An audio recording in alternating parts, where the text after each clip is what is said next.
Salam sejahtera bagi kita semua. Kita akan bersama-sama beribadah kepada Tuhan. Mari kita siapkan diri, mari kita bersama-sama datang kepada Tuhan. Ibadah kita mulai dalam nama Allah Bapa, Allah Putra, dan Roh Kudus. Mari kita bersama-sama tenangkan diri, kita bersama-sama mengambil sikap teduh dan kita mengambil waktu teduh. Mari kita bersama-sama bersaat teduh. Saat teduh mulai.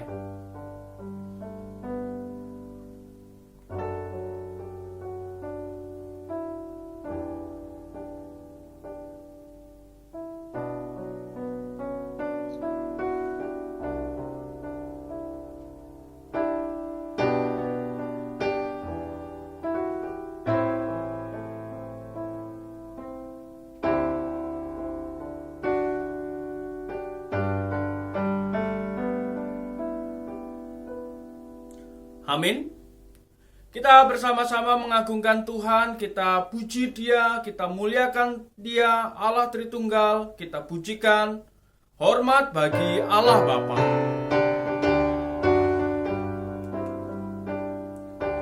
Hormat bagi Allah Bapa, hormat bagi anaknya, hormat bagi Roh Kudus ketiganya yang esa. Haleluya, haleluya, ketiganya yang esa. Mari kita berdoa. Bapa yang baik, Bapa yang kami kenal, di dalam nama Tuhan Yesus kami bersyukur untuk penyertaan pimpinan Tuhan. Kesempatan kali ini kami mau bersama-sama memuliakan, mengagungkan Tuhan. Kiranya Tuhan berkenan atas ibadah kami, dan Tuhan memberkati setiap kami semua, sehingga sungguh ibadah kami menjadi dupa yang harum di hadapan Tuhan. Oleh karena Tuhan, kami percayakan setiap kami semua yang saat ini datang beribadah menyembah Tuhan di dalam nama Tuhan Yesus Kristus. Amin. Sebelum kita membaca dan merenungkan firman Tuhan, mari kita berdoa. Tuhan, terima kasih karena Tuhan boleh menolong kami di dalam ibadah pada pagi ini. Kami sebentar akan belajar dari firman Tuhan. Kiranya Roh Kudus menolong kami sehingga kami dapat mengerti firman-Mu dan kami dapat melakukan firman itu dalam hidup kami sehari-hari.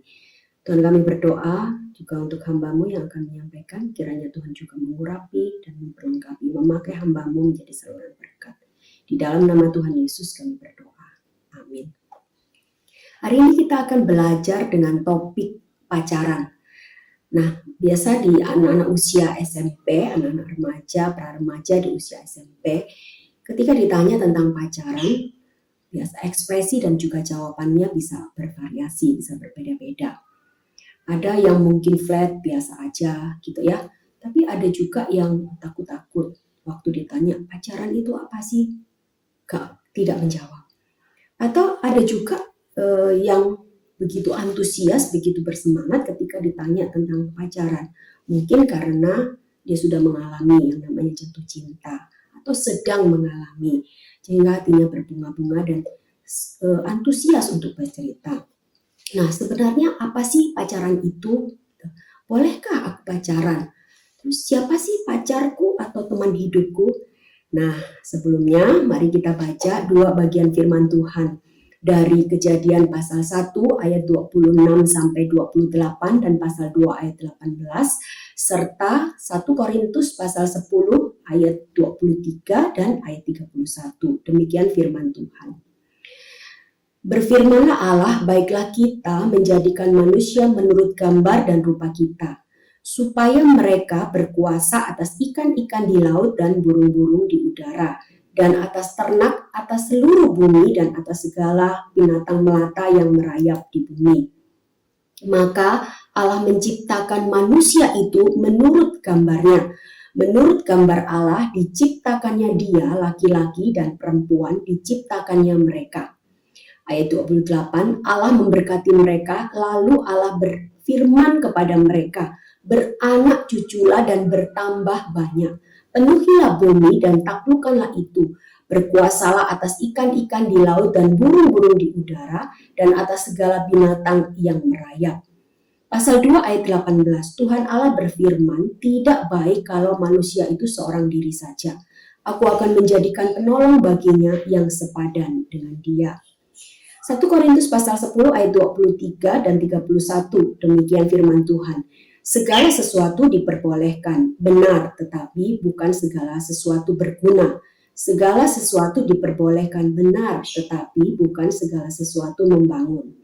Aku menjawab, jika engkau makan atau jika engkau minum atau jika engkau melakukan sesuatu yang lain, lakukanlah semuanya itu untuk kemuliaan Allah. Nah, teman-teman, di dalam Kejadian pasal 1 ayat 26 mengajarkan kita bahwa kita ini diciptakan unik dan istimewa. Kenapa unik dan istimewa? Unik karena kita ini berbeda satu dengan lainnya. Tidak ada duanya. Satu-satunya di dunia ini. Jadi, ketika Allah menciptakan kita, tentu saja tidak asal-asalan. Saya, Linda, yang seperti ini, satu-satunya, tidak ada yang lain. Sifatnya, cara bicaranya, cara pikirnya, karakternya, satu-satunya, tidak ada yang lainnya. Nah, Allah juga menciptakan manusia itu unik karena Allah tidak menciptakan manusia itu hanya laki-laki saja, semuanya sama laki-laki saja, tidak. Atau juga tidak semuanya sama perempuan saja. Tetapi firman Allah jelas mengatakan di dalam ayat 27, diciptakannya dia laki-laki dan perempuan. Kenapa laki-laki dan perempuan? Karena ada tugas dan tanggung jawab yang harus dikerjakan sesuai dengan tujuan Allah menciptakan manusia. Dan secara fungsi pun laki-laki dan perempuan juga berbeda. Ada perbedaan-perbedaan, secara fisik juga berbeda. Sehingga unik, nggak sama satu dengan lainnya.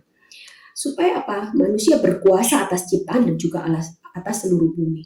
Nah, dikatakan bukan hanya unik manusia ciptaan Allah, tetapi juga istimewa.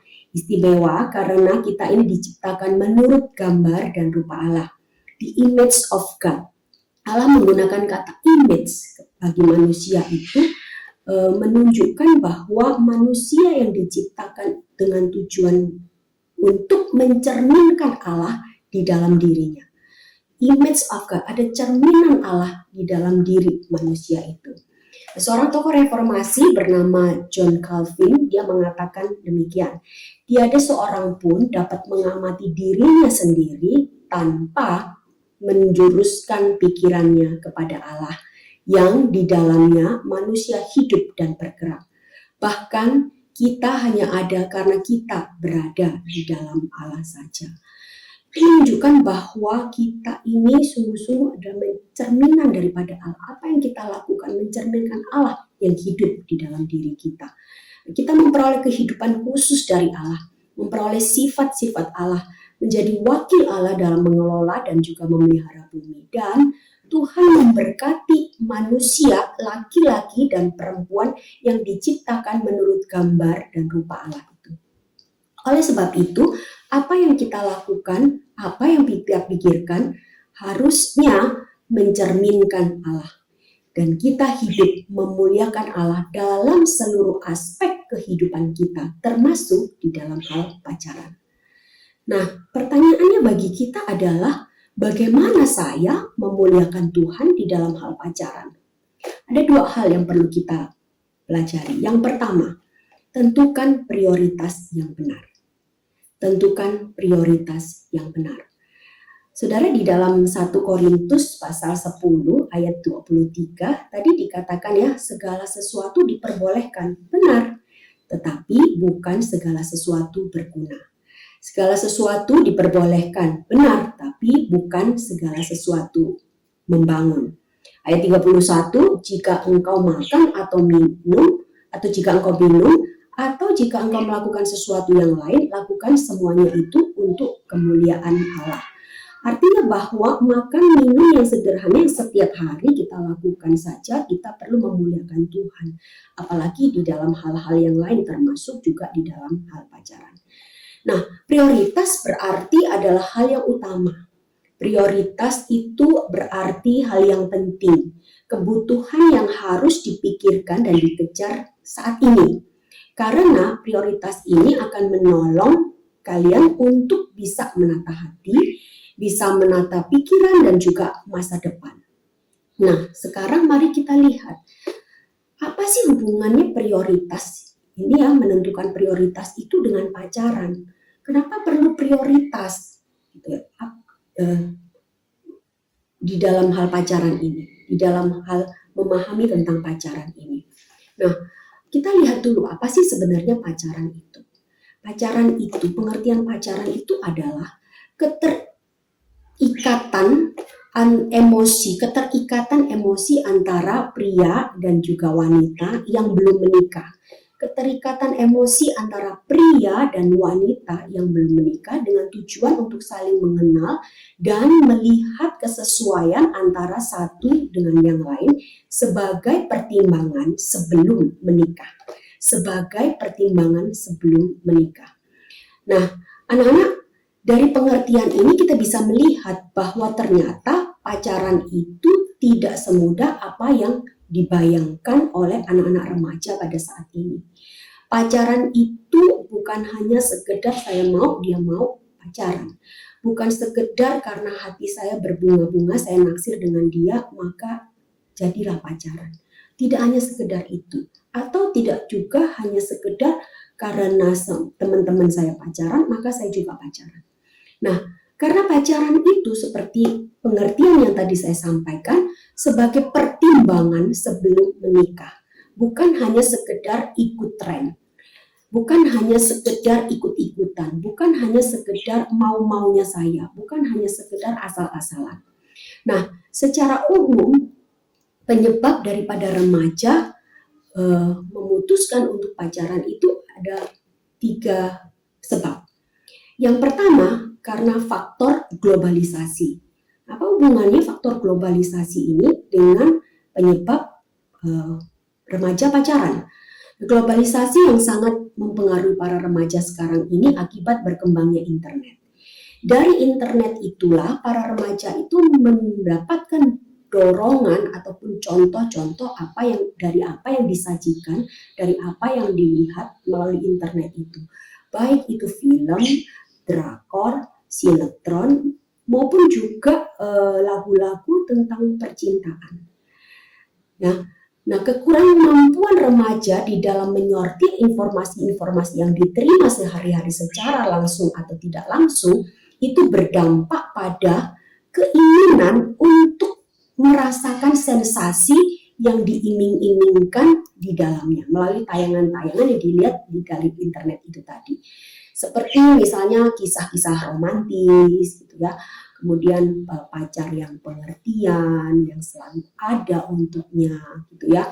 Dalam kesibukan apapun pokoknya pacarnya ini menjadi prioritas. Jadi apapun itu bisa dilakukan gitu ya. Kemudian teman untuk membagi rasa, teman untuk curhat, untuk saling memahami dan lain sebagainya. Nah, sehingga pemikiran-pemikiran itu menimbulkan keinginan bagi para remaja untuk berpacaran.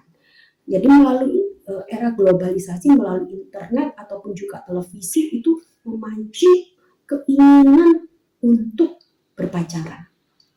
Penyebab yang kedua selain faktor globalisasi adalah karena ingin membuktikan diri cukup menarik.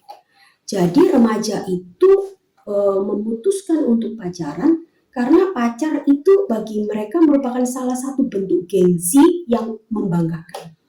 Selain itu, pacar itu merupakan sesuatu yang dapat membuktikan bahwa anak-anak remaja ini cukup menarik dan patut untuk mendapat perhatian dari lingkungan sekelilingnya. Jadi dia merasa cukup menarik, ya, cukup cantik ataupun cukup ganteng, wajahnya, badannya bagus gitu ya, cukup menarik untuk mendapatkan perhatian dari lingkungan sekitarnya sehingga dia memutuskan untuk pacaran. Lalu penyebab yang ketiga adalah adanya pengaruh kawan. Nah, di kalangan anak-anak remaja punya banyak kawan itu merupakan satu bentuk prestasi tersendiri. Makin banyak kawan, makin tinggi nilai mereka di mata teman-temannya. Sehingga anak-anak remaja juga berpikir bahwa teman-temanku pacaran, masa iya sih aku nggak punya pacar? Gini ya, masa iya sih aku jomblo? Gini. Sehingga pengaruh kawan itu membuat satu pemikiran tersendiri bahwa teman-temanku pacaran, aku pun juga bisa pacaran dong, aku pun juga harus punya pacar dong, seperti itu. Nah, anak-anak yang dikasihi Tuhan, dari penjelasan di atas, maka dapat disimpulkan bahwa penyebab para remaja berpacaran adalah lebih kepada keinginan dan bukan kebutuhan. Lebih kepada maunya saya dan bukan apa yang saya butuhkan. Jadi contohnya seperti ini, berbeda antara kebutuhan dengan maunya, keinginan. Ya. Keinginan itu lebih kepada, kadang kita nggak perlu itu, nggak butuh itu. Tapi karena kita ingin. Contoh misalnya gini, saya maunya tiap hari makan Indomie. Kenapa? Karena Indomie itu selain enak, ya, murah, gampang buatnya, dan cepat. Nggak perlu repot. Ya, mie instan. Nah, tetapi apakah itu yang dibutuhkan oleh diri saya? Belum tentu, dan mungkin tidak jawabannya. Karena apa? Karena untuk menjadikan tubuh saya sehat, saya membutuhkan makanan yang bergizi, bukan hanya sekedar mie instan setiap hari.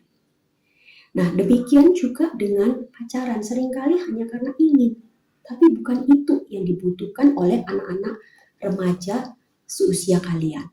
1 Korintus pasal 10 ayat 23 tadi juga dengan tegas mengatakan segala sesuatu diperbolehkan. Benar, kalau kita berkata, loh itu hakku dong, maunya aku, kan hati-hati aku, kan pikiran-pikiran aku, betul. Segala sesuatu diperbolehkan, benar, tetapi bukan segala sesuatu berguna. Segala sesuatu diperbolehkan, benar, tetapi bukan segala sesuatu membangun. Mungkin ada di antara kalian yang berkata, ya kalau begitu saya nggak boleh pacaran dong sekarang. Padahal hatiku ini lagi berbunga-bunga loh. Saya lagi naksir seseorang loh. Kan sedih banget rasanya kalau nggak boleh pacaran. Nah teman-teman, kalau saya ditanya oleh kalian, boleh nggak sih saya pacaran? Maka jawaban saya ada 2. Ya dan tidak. Loh, kenapa begitu? Kok jawabannya dipelin-pelan, kok ambigu gitu ya. Nah, saya akan menjelaskan kenapa saya jawab boleh. Kalau kamu bertanya kepada saya, boleh nggak sih saya pacaran? Boleh. Boleh nggak sih saya jatuh cinta? Boleh. Gak ada yang larang. Segala sesuatu diperbolehkan, benar, tetapi bukan segala sesuatu berguna dan bukan segala sesuatu membangun. Dan apakah itu menjadi prioritasmu pada saat ini? Tetapi kalau kamu boleh pacaran, boleh jatuh cinta, boleh, tapi tidak sekarang.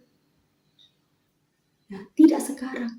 Karena kalau mau jujur, sesuai dengan tujuan pacaran yang saya jabarkan di awal tadi, untuk saling mengenal dan melihat kesesuaian antara satu sama lain sebagai pertimbangan sebelum menikah, maka saya yakin kamu pun tahu bahwa itu bukan prioritasmu pada saat ini. Oleh sebab itu, boleh kamu mintakan kepada Tuhan. Boleh kamu doakan tentang teman hidupmu dari sekarang kepada Tuhan. Boleh, tetapi bukan untuk buru-buru pacaran saat ini. Karena kamu mesti menentukan prioritas untuk memuliakan Allah dalam hal pacaran. Dan prioritasmu saat ini memang bukan pacaran. Kedua, bagaimana pacaran memuliakan nama Tuhan? Maka yang kedua adalah pilihlah pasangan yang sepadan. Kejadian pasal 2 ayat 18 di sana dikatakan tadi ya, Tuhan Allah berfirman, tidak baik kalau manusia itu seorang diri saja. Aku akan menjadikan penolong baginya yang sepadan dengan dia. Anak-anak, kata sepadan di sini bukan berarti bahwa dia laki-laki dengan laki-laki atau perempuan dengan perempuan. Kan sepadan, sama-sama laki-laki, sama-sama perempuan, bukan. Sepadan bukan berarti sama jenis, tapi sepadan di sini berarti yang sesuai dengan kehendak Allah. Yang sepadan di sini bisa membangun, bisa saling memperlengkapi, bisa saling menguatkan, namun bukan sesama jenis untuk teman hidup. Jadi kalau kamu laki-laki, yang sepadan untukmu adalah wanita yang sesuai kehendak Allah. Kalau kamu wanita, maka yang sepadan untukmu, teman hidup, pacar yang sepadan untukmu adalah laki-laki yang sesuai dengan kehendak Allah. Ini penting dan ini mesti tertanam di dalam dirimu. Kenapa penting? Karena manusia pada saat ini pandai memanipulasi firman Tuhan untuk kepentingannya sendiri. Padahal Allah dari awal sampai akhir menjelaskan dan menetapkan secara tegas bahwa pernikahan itu adalah antara satu laki-laki dan satu perempuan. Bahkan di dalam Kejadian pasal 2 ayat 22 di sana dikatakan, dan dari rusuk yang diambil Tuhan Allah dari manusia itu dibangunnyalah seorang perempuan, lalu dibawanya kepada manusia itu, manusia pertama yaitu Adam. Jadi diciptakan Hawa perempuan untuk Adam laki-laki. Ini penting. Namun dengan berkembangnya zaman dan demi memenuhi keinginan diri sendiri, orang mulai menyimpang dan mencari-cari pembenaran dengan pasangan sesama jenis.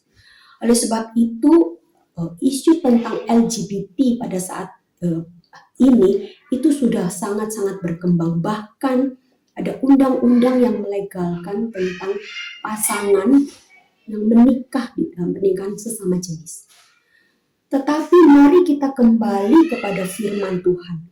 Kalau mau hidup memuliakan Allah termasuk di dalam hal pacaran dan menemukan teman hidup, maka lakukan yang sesuai dengan kehendak Allah. Allah menetapkan satu laki-laki dan satu perempuan. Karena ada berkat di dalamnya ketika pernikahan itu sesuai dengan kehendak Allah. Namun penuntun dan juga pedoman hidup di dalam kehidupan kita ini harus senantiasa kita ikuti. Allah itu tidak pernah salah di dalam menciptakan. Dia ketika menciptakan kita, menemui kita di dalam kandungan ibu kita, tidak pernah salah dalam menciptakan. Bahkan setiap detilnya pun begitu luar biasa Allah ciptakan di dalam kehidupan kita. Begitu detilnya Allah itu merancangkan kita, sehingga ketika kita dilahirkan, baik itu sebagai laki-laki maupun sebagai perempuan, maka tidak ada yang salah di dalam penciptaan Allah itu. Dia adalah Allah yang maha kuasa. Dia adalah Allah yang mengasihi kamu dan juga saya, setiap kita. Tidak ada yang tersembunyi di hadapan Allah. Oleh sebab itu, taatilah Dia. Berjalanlah seturut dengan kehendaknya, bahkan di dalam hal pacaran dan menemukan teman hidup. Biarlah ini juga boleh menolong setiap kita. Pacaran boleh, jatuh cinta boleh, tapi prioritasmu saat ini bukan pacaran ataupun menemukan teman hidup. Maka muliakanlah Tuhan dengan memiliki prioritas yang benar. Dan yang kedua, temukan teman hidup, pasangan hidup yang sepadan, yang sesuai dengan kehendak Allah. Kalau kamu adalah laki-laki, maka temukan istri, pasangan hidup wanita yang sepadan, sesuai dengan kehendak Allah.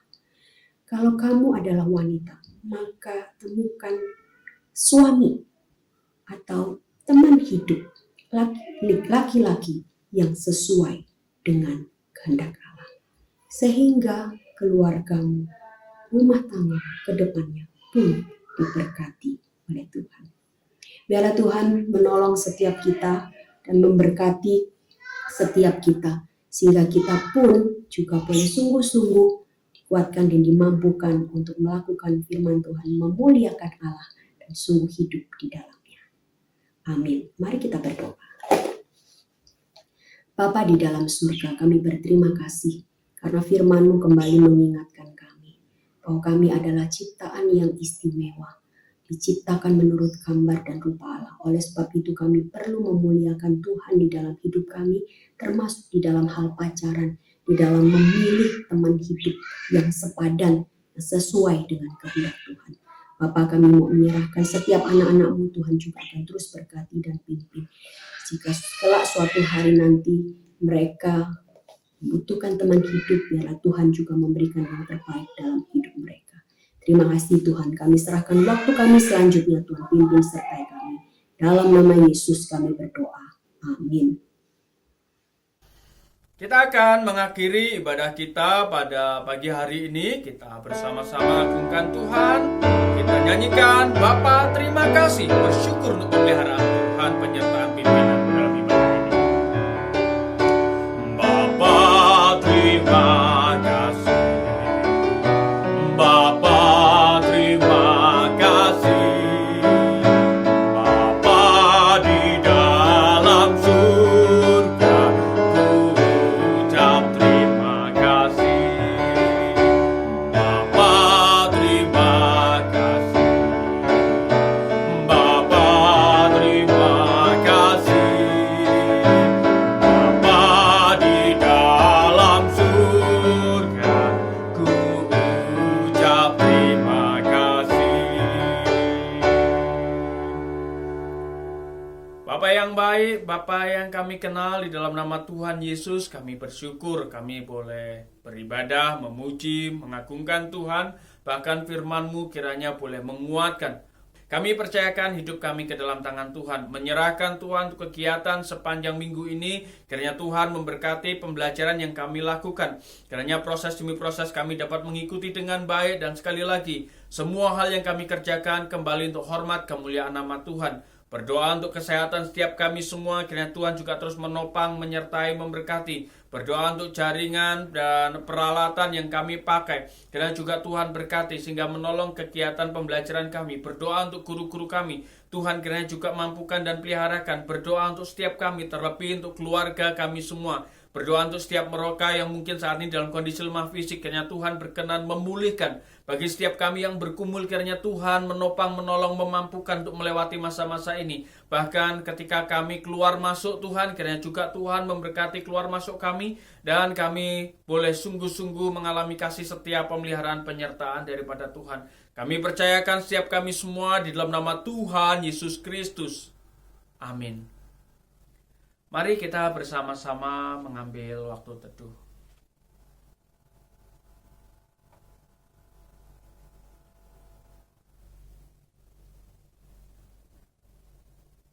Amin. Tuhan Yesus memberkati, dan jangan lupa untuk terus semangat, dan mari kita sebarkan semangat kebaikan bagi orang-orang sekitar kita. Tuhan Yesus memberkati.